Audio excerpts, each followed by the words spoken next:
The रॅशनॅलिस्ट मूव्हमेंटमध्ये आपले स्वागत आहे. मित्रांनो, सध्या महाराष्ट्रात छत्रपती संभाजीराजे हे धर्मरक्षक आहेत की स्वराज्यरक्षक आहेत अथवा धर्मवीर आहेत की स्वराज्यवीर आहेत, यावरून ब्राह्मणवाद्यांनी रान पेटवलं आहे. याला निमित्त घडले ते राष्ट्रवादी काँग्रेस पक्षाचे नेते अजितदादा पवार यांनी विधानसभेत केलेलं एक विधान, ज्यात त्यांनी संभाजीराजांना धर्मवीर म्हणण्यास विरोध करत ते स्वराज्यरक्षक असल्याचे ठासून सांगितले. त्यांच्या या आक्रमक विधानाने ब्रह्मवृंद आणि त्यांच्या बगलबच्च्यांच्या हापचड्ड्यांमध्ये मिरच्या झोंबल्या आणि नेहमीप्रमाणे सबंध मेनस्ट्रीम मीडिया आणि सोशल मीडियात त्यांचा थैथयाट चालू झाला. लगेच त्यांच्यातले हौशे नवशे गौशे इतिहासकार संभाजीराजे कसे हिंदू धर्मवीर होते ते सांगण्यासाठी जीवाचा आटापिटा करायला लागले. अर्थात या टुन्नी गँगकडे नेहमीप्रमाणेच छत्रपती संभाजीराजे धर्मवीर असल्याचा कोणत्याही स्वरूपाचा पुरावा उपलब्ध नाही हे तर साऱ्या जगाला माहीत आहेच. पण त्यांच्या वराह अवतारी पूर्वजांनी वेदपुराणांत मारलेल्या लोणकडी थापांप्रमाणे शिवाजी महाराज आणि संभाजी महाराज यांना आपल्या ब्राह्मण धर्माच्या सोवळ्यात कुंडाळण्याचा त्यांचा प्रयत्न सातत्याने सुरू असतो. यावेळीही ते तसाच जुना रडीचा डाव खेळण्याचा प्रयत्न करत आहेत. त्यांच्या या रडीच्या डावाला त्यांच्यावरच उलटवणे आवश्यक झाले आहे. छत्रपती संभाजीराजेंना धर्मवीर ठरवण्याचा ब्राह्मणवाद्यांचा सारा अट्टाहास हा औरंगजेबाने छत्रपती संभाजीराजांची हत्या करण्यापूर्वी त्यांच्यात झालेल्या संवादाशी संबंधित आहे. तो संवाद म्हणजे औरंगजेब संभाजीराजांना म्हणाला की तू मुसलमान हो म्हणजे मी तुला जिवंत सोडतो. तर यावर संभाजीराजे औरंगजेबास म्हणाले की तुझी मुलगी मला दे म्हणजे मी मुसलमान होतो. या संवादाच्या ऐतिहासिकतेसंदर्भात आपण 4 भागात विचार करूया. पहिला भाग म्हणजे औरंगजेब आणि संभाजीराजे यांच्यात असा संवाद झाला काय, या संदर्भात अस्सल पुरावे काय म्हणतात ते आपण बघूया. दुसऱ्या भागात ब्राह्मणवादी म्हणतात त्याप्रमाणे ज्या धर्मासाठी संभाजीराजांनी आपले प्राण न्योछावर केले तो हिंदू धर्म आहे की ब्राह्मण धर्म आहे ते आपण बघूया. तिसऱ्या भागात संभाजीराजांचा नेमका धर्म कोणता होता ते आपण बघूया. आणि चौथ्या व शेवटच्या भागात संभाजीराजे आणि स्वराज्य रक्षणासाठीचे त्यांचे योगदान या संदर्भातील इतिहास आपण बघूया. आता बघूया पहिला भाग, तो म्हणजे औरंगजेब आणि संभाजीराजे यांच्यात ब्राह्मणवादी म्हणतात त्या पद्धतीचा संवाद झाला काय, या संदर्भात अस्सल पुरावे काय म्हणतात ते आपण बघूया. ब्राह्मणवादी गँग यासाठी जो पुरावा देतात तो म्हणजे मराठ्यांच्या इतिहासावर भाष्य करणाऱ्या विविध बखरींचा. पण सभासद बखर वगळता उपरोक्त सर्व बखरी या 1811 नंतर लिहिल्या गेल्याचे इतिहास संशोधक एकमताने मान्य करतात. त्यामुळे या बखरींमध्ये संभाजीराजेंसंदर्भात आलेला मजकूर अस्सल ऐतिहासिक पुरावा मानला जात नाही. राहिला प्रश्न सभासद बखरीचा, तर या बखरीत छत्रपती शिवरायांच्या देहावसानापर्यंतचा म्हणजे सन 1680 पर्यंतचाच मजकूर आहे. त्यामुळे संभाजीराजेंच्या हत्येसंदर्भात त्यात काहीही मजकूर येत नाही. सदरील सभासद बखरीत तर शिवाजी महाराजांच्या देहावसानानंतर त्यांना घेऊन जाण्यास कैलासाहून शिवदूत विमान घेऊन आले होते व त्या विमानात बसून शिवाजी महाराज कैलासाला गेले असा उल्लेख आला आहे. आता बोला, अशा या बखरी कितपत विश्वासार्ह मानाव्यात हाही एक प्रश्नच आहे. उत्तर पेशवाईत लिहिलेल्या उर्वरित बखरींमध्ये चिटणीस बखर महत्त्वाची मानल्या जाते. संभाजीराजे आणि औरंगजेब यांच्यातील संवाद आणि संभाजीराजांचं हौतात्म्य या संदर्भात चिटणीस बखरीत पुढील मजकूर आलेला आहे. संभाजीराजे 32-35 वर्षात तारुण्यपूर्व वयांत बहुत स्वरूप सुंदर होते. पातशहांनी पाहून विचार केला की यास बाटवावा, मुसलमान करून नंतर मनसब सरदारी देऊन ठेवावा म्हणजे मुसलमानी झाली. हा पुरुष चांगला व थोरले घरंदाज कुळातील आहे म्हणून विचारावयास पाठविले की तुम्ही बाटावे म्हणजे जीव वाचवून तुमची दौलत तुमचे स्वाधीन करीतो. त्याचवरून राजे यांनी उत्तर केले की बाटा म्हणजे तरी हे गोष्ट घडावयाची नाही. ज्या अर्थी कैदेत आलो तेव्हा वाचणे ते काय? तुमचे विचारास येईल ते करावे. तथापि तुमची बेटी द्यावी म्हणजे बाटतो, ऐसे उत्तर सांगून पाठविले. त्याचवरून पादशहास कोप आला आणि सर्व वजीर अमीर यास विचारले की यास काय करावे. तेव्हा सर्वांनी सल्ला दिली, जे हा अहमक आहे, बेहोश व उद्दाम आहे, याचा शिरच्छेद करावा. याप्रमाणे बोलताच आयुर्दाय सरला. तशी पादशहास बुद्धी होऊन शिरच्छेद करावयास सांगितले. तेव्हा तात्काळ आणून तुळापुरावरी शके 1610 विमव नाम संवत्सर यांत मारिले. संभाजीराजे सुरतपाक म्हणजे पादशहा बोलून ठेवीत होते. त्यांनी उत्तर केले की तुमची बेटी द्यावी. त्याचवरून पादशहा त्यांचा वध करीतात हे बेगमेस कळून सांगून पाठविले की वध करू नये. तो मारिले याचमुळे बेगम बोलिले जे त्याचा प्राण माझे नावे करून गेला, या उपरी आपण दुसरा भ्रतार करणार नाही, ऐसा निश्चय करून राहिली. हे पादशहास समजले. ज्या चिटणीस बखरीत हा मजकूर आलेला आहे ती बखर सन 1811 साली लिहिल्या गेल्याचे इतिहास संशोधक मानतात. संभाजी राजांच्या हत्येसंदर्भातील या बखरीतील उपरोक्त वर्णन खरे मानावयाचे झाल्यास या बखरीत संभाजीराजांची जी घोर बदनामी करण्यात आली ती सुद्धा खरी मानायची का, हा माझा ब्राह्मणवाद्यांना सवाल आहे. कारण या बखरीच्या लिखाणापासून म्हणजे सन 1811 ते पुढे सन 1990 पर्यंतच्या कालावधीत ब्राह्मण लेखक, नाटककार, कादंबरीकार, व्याख्याते, शाहीर, चित्रपट दिग्दर्शक यांनी संभाजीराजांची जी यथेच्छ बदनामी केली त्याचा बेस म्हणजे ही चिटणीस बखर होय. ज्या मल्हार रामराव चिटणीसाने ही बखर लिहिली त्याने संभाजीराजांची बदनामी का केली असावी असा प्रश्न पडणे साहजिक आहे. तर त्याचे कारण असे आहे की संभाजीराजांच्या राज्याभिषेकापासून म्हणजे सन 1681 पासून त्यांच्यावर विषप्रयोग करणे, त्यांच्या शत्रूला पत्र पाठवून त्याला संभाजीराजांच्या विरुद्ध चिथावणे अशा स्वराज्यद्रोही कारनाम्यांमुळे संभाजीराजांनी ज्या ब्राह्मण कायस्थ मंत्री आणि सामंती मराठा सरदार यांना हत्तीच्या पायदळी तुडवले त्यात बाळाजी आवजी चिटणीस याचा समावेश होता. आणि हा बाळाजी आवजी चिटणीस या चिटणीस बखरीचा लेखक मल्हार रामराव चिटणीसचा खापरपणजा होता. मग ज्याच्या खापरपणजाला संभाजीराजांनी हत्तीच्या पायदळी तुडवले असेल तो खापरपणतू त्यांच्याबद्दल चांगलं कसं लिहील. त्यामुळे मल्हार रामराव चिटणीस याने संभाजीराजांची यथेच्छ बदनामी करून आपल्या स्वराज्यद्रोही पूर्वजाच्या हत्येचा बदला घेतला. अशा कलमकसायांमुळेच भारतीय इतिहास बदनाम झालेला आहे. अशा हरामखोर ब्राह्मण कलमकसायांनी भारतीय इतिहासात हजारो बहुजन हिरोंना झिरो केले आणि हजारो ब्राह्मण झिरोंना हिरो म्हणून पेश करून जातीसाठी माती खाल्ल्याचे दिसून येते. संभाजीराजांच्या धवल चरित्रावर अशा पद्धतीने ब्राह्मण कलमकसायांनी शिंतोडे उडवण्याचा प्रयत्न केल्याचे दिसून येते. थोडक्यात मला हे सांगायचे आहे की चिटणीस बखर संभाजीराजांच्या इतिहास संशोधनाचे अस्सल साधन म्हणून बाद ठरते. याचाच अर्थ असा की ब्राह्मणवादी गँगकडे संभाजीराजांना धर्मवीर ठरवणाऱ्या या संवादाच्या ऐतिहासिक सत्यतेबद्दल एकही अस्सल पुरावा उपलब्ध नाही. तर मग प्रश्न असा उभा राहतो की संभाजीराजांच्या हत्येसंदर्भात जे अस्सल पुरावे उपलब्ध आहेत ते औरंगजेब संभाजीराजे यांच्यातील संवाद आणि संभाजीराजांच्या हत्येसंदर्भात काय सांगतात ते आता बघूया. संभाजीराजांना मुघल सरदार मुकर्रब खान उर्फ शेख निजाम यांनी अटक केल्यापासून ते औरंगजेबाकरवी त्यांचा छळ आणि त्यांचे वीरमरण या सर्व घटनाक्रमाचे जे अस्सल पुरावे उपलब्ध आहेत त्यात साकी मुस्तैद खान, खाफी खान, निकोलाई मनुची या औरंगजेबाच्या दरबारातील लेखकांच्या लिखाणाचा समावेश होतो.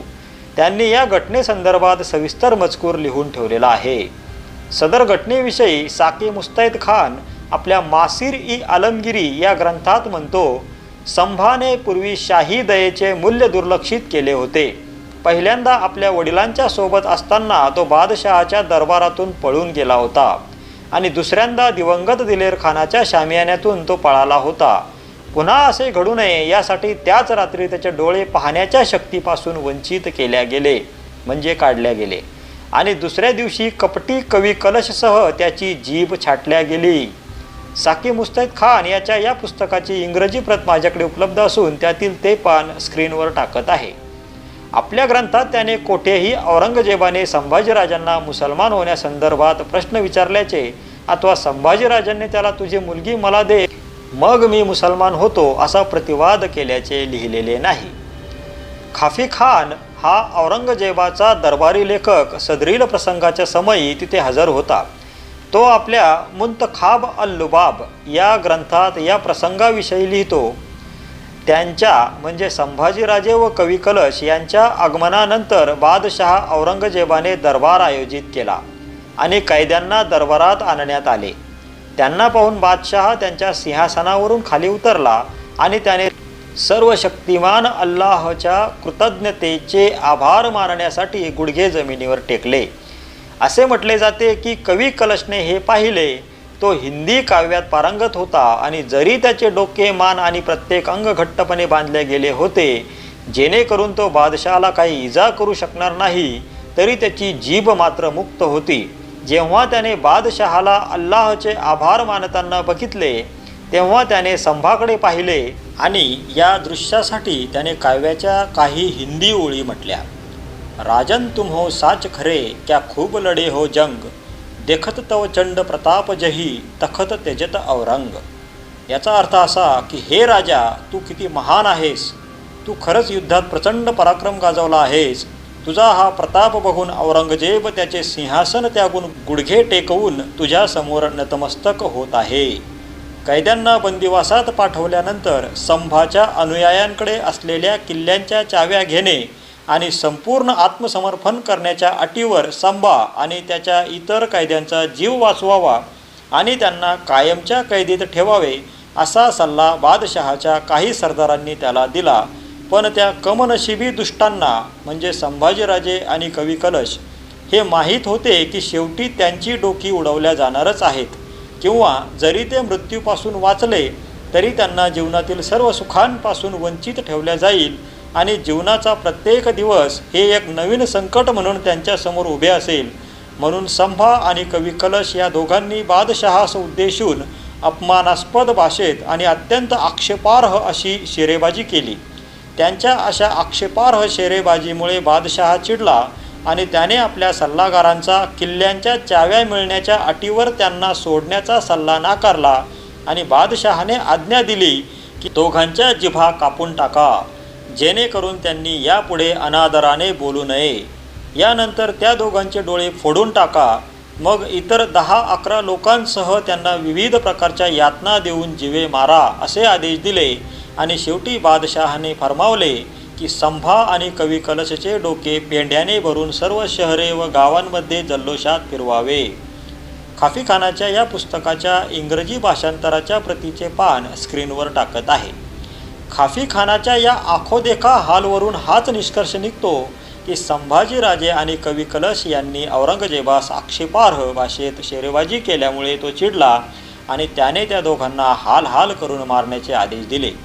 यात कोठेही औरंगजेबाने त्यांना मुसलमान होण्यास फरमावल्याचे वा संभाजीराजांनी औरंगजेबास तुझी मुलगी मला दे असा प्रतिवाद केल्याचे लिहिलेले नाही. औरंगजेबाच्या काळात निकोलाओ मनुची हा इटालियन प्रवासी भारतात आला होता. तो औरंगजेबाच्या दरबारात बराच काळ राहिला. त्याने मोगलांच्या इतिहासावर प्रकाश टाकणारे स्टोरिया डो मोगोर हे पुस्तक लिहिले आहे. त्यानेही आपल्या पुस्तकात संभाजीराजांच्या हत्येच्या घटनेचा उल्लेख केलेला आहे. तो आपल्या पुस्तकात म्हणतो, औरंगजेबाने प्रथमतः संभाजीला विदूषकाचे कपडे घालून त्याची मरतुकड्या उंटावरून मिरवणूक काढली. मिरवणूक पूर्ण झाल्यावर त्या जुलमी बादशहाने संभाजीला आपल्या उपस्थितीत जमिनीवर फरफटत नेण्याचा आदेश दिला. त्यानंतर बादशहाने कुऱ्हाडीने संभाजीची छाती फोडून त्यातून काळीज बाहेर काढण्याचे आदेश दिले. त्यानंतर त्याचे प्रेत माळ रानावर सडण्यासाठी आणि कुत्र्यांना खाण्यासाठी फेकून दिले. निकोलाई मनुचीच्या या पुस्तकाच्या इंग्रजी आवृत्तीचे पान स्क्रीनवर टाकत आहे. त्याने केलेल्या या वर्णनात सुद्धा कोठेही औरंगजेब संभाजीराजांना मुसलमान हो असे म्हणाल्याचे आणि संभाजीराजे त्यास तुझी मुलगी मला दे मग मी मुसलमान होतो असे म्हणाल्याचा उल्लेख नाही. वरती समकालीन पुराव्याद्वारे संभाजीराजे आणि औरंगजेब यांच्यात ब्राह्मणवादी म्हणतात तसा धर्म स्वीकारण्यासंबंधी व मुलगी देण्यासंदर्भात काहीही संवाद झाला नाही हे सिद्ध केलेले आहे. पण तरीही काही वेळासाठी आपण हे मान्य केले की तसा संवाद झाला आहे, तर संभाजीराजेंशी विवाह करण्यासाठी औरंगजेबास त्यांच्या वयाच्या अनुरूप मुलगी होती काय ते बघूया. ज्या वेळेला संभाजीराजेंना पकडून औरंगजेबासमोर हजर केले त्यावेळी ते 32 वर्षे वयाचे होते. तर मग औरंगजेबाच्या मुलींची वये किती होती ते बघूया.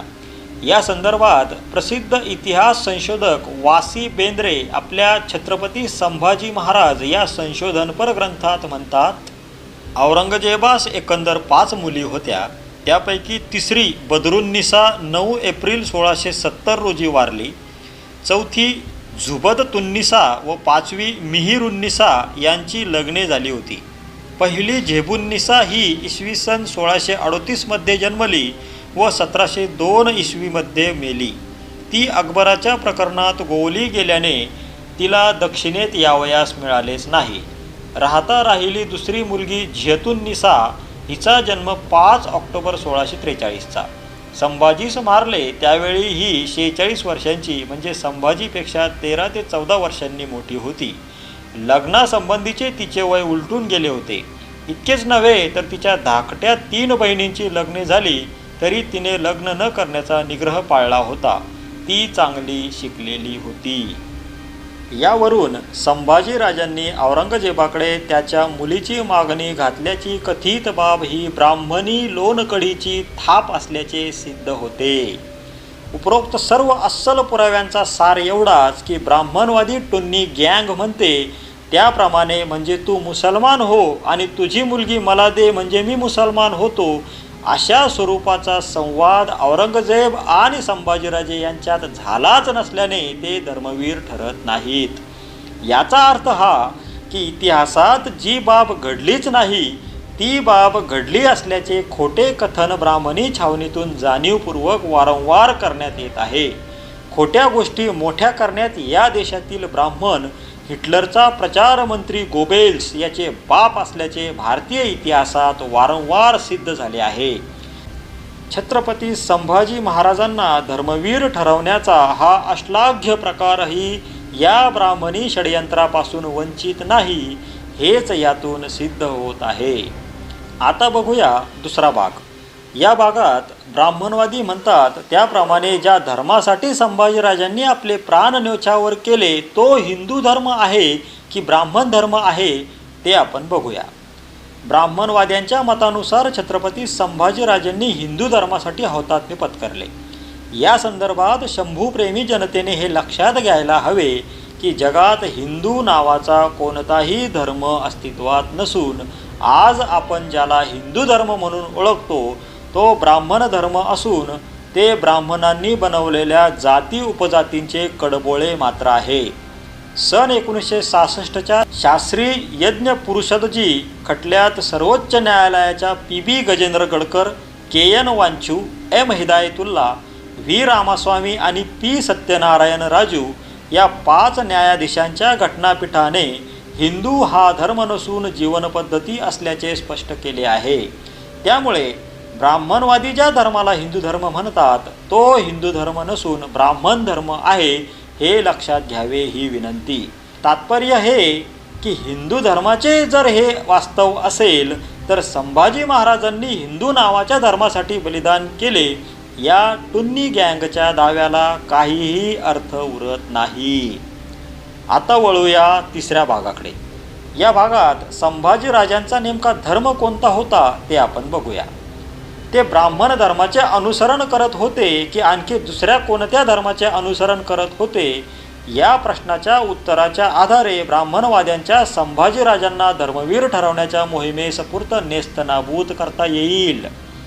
या संदर्भात थोर प्राच्यविद्या पंडित व महान तत्त्वज्ञ कॉम्रेड शरद पाटील आपल्या नामांतर औरंगाबाद आणि पुण्याचे या छोटेखानी शोधग्रंथात म्हणतात, शिवाजी हा दुसऱ्या राज्याभिषेकापासून शाक्त झाला, पण संभाजी हा शिवाजीच्या प्रेरणेने बालपणापासून शाक्त झालेला होता आणि शाक्त धर्माचे तौलनिक संस्कृताध्ययन त्याने केशव भट्ट या कराडे ब्राह्मण पंडितापाशी केले होते.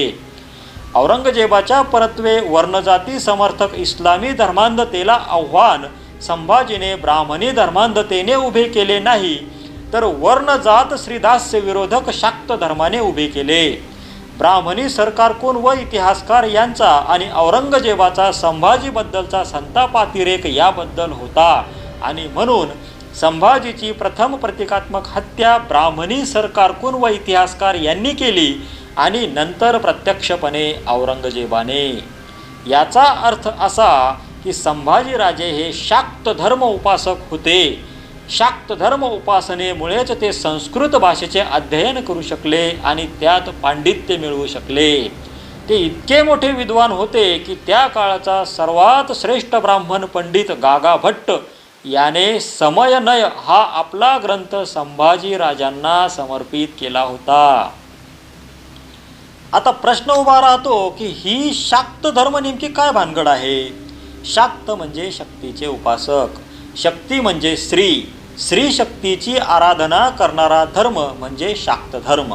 शाक्त धर्म हा समतावादी होता, शाक्त धर्म श्रीसत्तावादी होता, शाक्त धर्म शोषण विरोधी होता, शाक्त धर्म ब्राह्मणी कर्मकांड विरोधी होता, शाक्त धर्म हा जाती व्यवस्था अंतक होता. ब्राह्मण धर्मीय धर्ममार्तंड अर्थात ब्राह्मण शाक्त धर्म आणि शाक्त धर्मीय यांचा प्रचंड तिरस्कार करत, त्यामुळे ब्राह्मणी प्रवाहाने त्यात मांस मद्य मैथून मत्स्य मुद्रा इत्यादी विकृत कर्मकांड घुसवून शेकडो वर्ष शाक्तांना बदनाम करण्याचा प्रयत्न केला. इतका की ब्राह्मणांना त्यांच्या एखाद्या शत्रूला संपवायचे असल्यास त्याला शाक्त धर्म मतावलंबी असल्याचे घोषित करणेही पुरेसे होते. तुकोबाराय शाक्त मताकडे वळताच ब्राह्मणांनी त्यांची हत्या केली असे कॉम्रेड शरद पाटील यांनी सिद्ध केले आहे. त्या संदर्भात आपण एक व्हिडिओ स्ट्रीम लवकरच करणार आहोत. तर ब्राह्मणांच्या या दहशतीमुळेच शाक्त धर्मीय त्यांचे सारे पूजाविधी वा सगळे कार्यकलाप गुप्तपणे करत. शिवाजी महाराजांचा दुसरा राज्याभिषेक हा शाक्त धर्मानुसार झाला होता आणि त्यामुळेच तो गुप्तपणे झाला होता आणि म्हणूनच या राज्याभिषेकासंदर्भात आपणास खूप कमी माहिती उपलब्ध आहे. संभाजीराजे हे शाक्त धर्मीय होते आणि त्यामुळेच त्यांच्या दरबारातील ब्राह्मण मंत्री त्यांचा प्रचंड तिरस्कार करत असत. ही पार्श्वभूमी लक्षात घेणे गरजेचे आहे. शाक्त धर्मासंदर्भात आणखी सविस्तर जाणून घेण्यासाठी जिज्ञासूंनी कॉम्रेड शरद पाटील व अशोक राणा यांचे समग्र साहित्य अभ्यासावे तथा राची ढेरे यांचे श्रीपर्वताच्या छायेत हा संशोधनपर ग्रंथ व डॉक्टर सुधाकर देशमुख यांचा मध्ययुगीन धर्मसंकल्पनांचा विकास तंत्र योग आणि भक्ती हा शोधग्रंथ आपण अवश्य अभ्यासावा. उपरोक्त सर्व सविस्तर विवेचनाचा अर्थ इतकाच की संभाजीराजे आणि ब्राह्मण धर्म यांचा काहीही संबंध नाही हे मला सांगायचे आहे आणि वरील सविस्तर विवेचनात ते सिद्धही झाले आहे. अर्थात संभाजीराजे यांनी तथाकथित हिंदू धर्म आणि ब्राह्मण धर्मासाठी हौतात्म्य पत्करले हा ब्राह्मणी दावा फोल ठरतो. आता चौथ्या व शेवटच्या भागात संभाजीराजे आणि स्वराज्य रक्षणासाठीचे त्यांचे योगदान या संदर्भातील इतिहास आपण बघूया.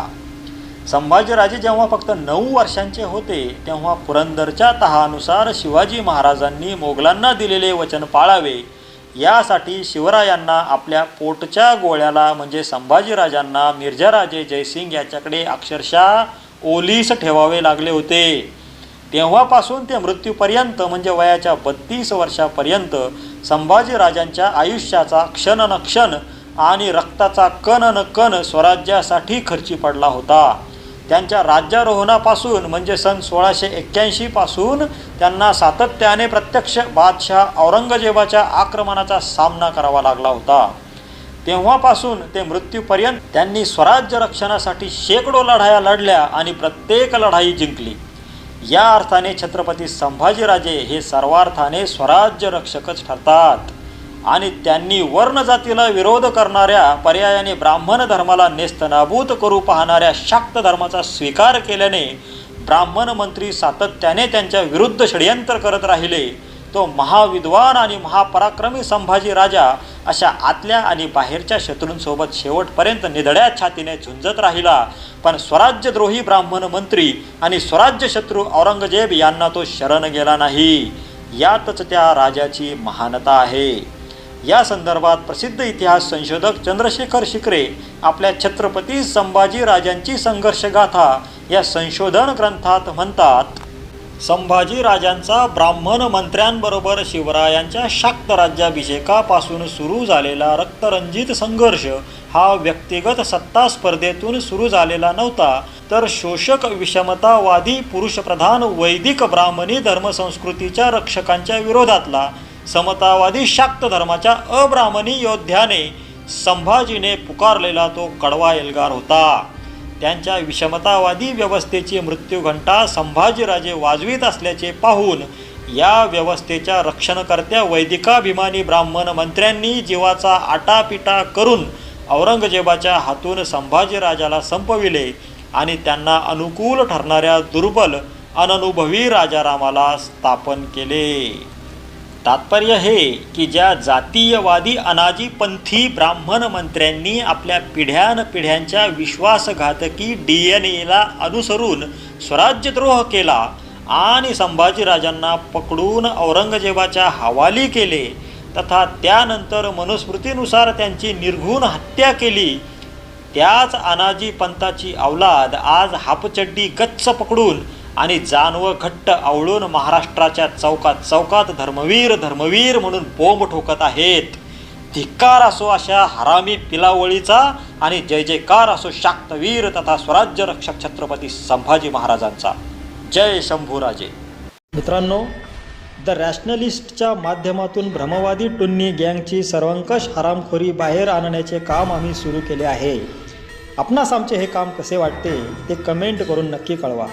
आमचे यूट्यूब चॅनल, इंस्टाग्राम अकाउंट आणि फेसबुक पेज नक्की लाईक करा, सबस्क्राईब करा आणि शेअर करा. लिंक खाली दिली आहे. धन्यवाद.